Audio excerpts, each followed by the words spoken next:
Karong adlaw magluto kog beef steak mga amiga.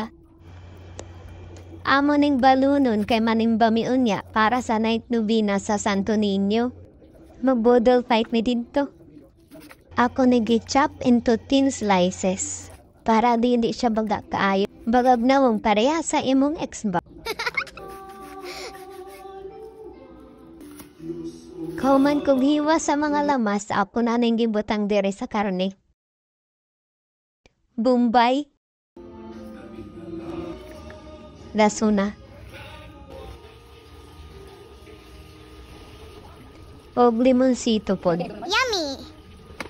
Kaning recipe mga amiga kay base ra ni sa akong panlasa. Depende ra ninyo kung inyong sundon o inyo lang usbon. Depende lang pod sa inyong panlasa. Kani dili pwede wala sa atong recipe. Kay beef steak, Pinoy style ning atong lutuon. Soy sauce, ground black pepper.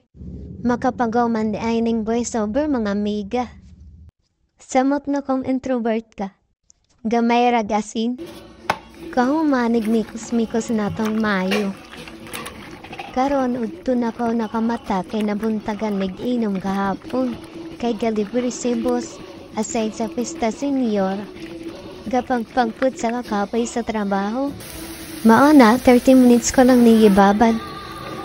O kanya-kanya na lang nigkaon.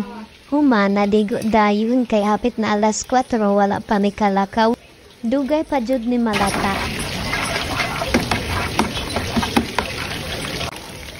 Nagbutang ko og oyster sauce. Asukal, tubig,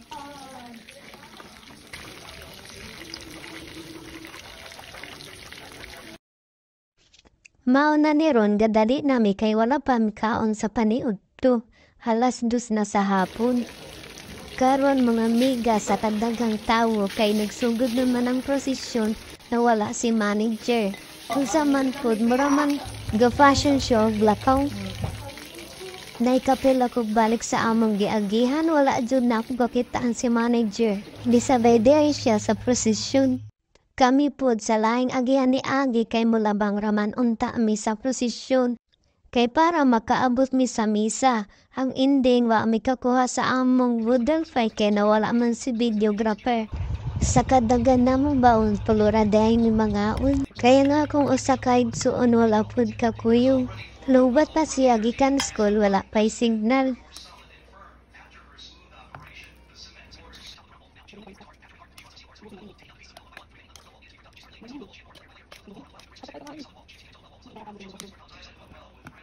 Manok pa naman.